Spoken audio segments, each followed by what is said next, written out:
दोस्तों बच्चों में बहुत ज़्यादा डाउट है कि जो मैंने पेजेस बताए हैं, लाइक 5 पेज, 6 पेज, 4.5 पेज, जो भी मैंने पेजेस आपको बताए हैं लिखने के लिए आंसर राइटिंग में, तो उस पेजेस को मतलब उसकी नंबरिंग कैसे करनी है, क्या एक एक सिंग आगे पीछे मिलाकर एक पेज होता है या 2 पेज होता है, क्या है, इसको काफ़ी मतलब ये डाउट बन गया है आज के टाइम पर। तो इस डाउट को सॉल्व कर देते हैं। देखो दोस्तों, सिंपल सी बात है, एक जो सिंगल शीट होती है इसको हम आगे पीछे मिलाकर अगर बात करें तो इसे 2 पेज माना जाता है, ठीक है।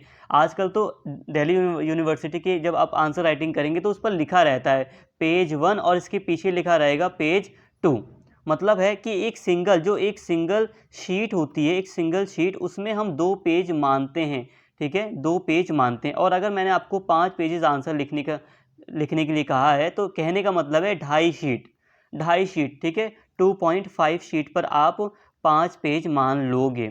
अब तो कोई कन्फ्यूज़न नहीं होगी, मुझे लगता नहीं कि अब कोई कन्फ्यूज़न होगी आप लोगों में। ये जो फ्रंट पेज होता है किसी भी शीट का, इसे हम एक पेज बोलते हैं, ठीक है। ये चीज़ हमें एक पेज दिखाई दे रही है और इसके पीछे वाला जो पेज होगा उस शीट का, उसे हम दूसरा पेज बोलेंगे। मतलब सिंपल सा है, एक सिंगल जो शीट होती है उसको हम 2 पेज मानते हैं, ठीक है, 2 पेज मानते हैं।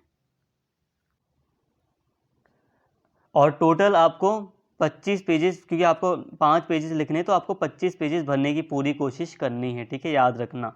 और आगे पीछे मिलाकर बहुत लोग बार बार पूछ अभी कमेंट करेंगे आगे पीछे मिलाकर कितने पेज होते हैं, तो आगे पीछे मिलाकर भी आप मानो, अगर एक शीट है तो आगे पीछे मिलाकर उसे 2 पेज कहते हैं, ठीक है। एक शीट को आगे पीछे मिलाकर हम 2 पेज काउंट करते हैं। तो आगे पीछे मिलाकर आपको टोटल यहाँ पे समझ में आ गया होगा। बहुत ज़्यादा मैं बोलूँगा तो कन्फ्यूज़न क्रिएट हो सकती है। एक single sheet is equal to 2 pages. उम्मीद करता हूँ सारी बातें आपको समझ में आ गई होंगी।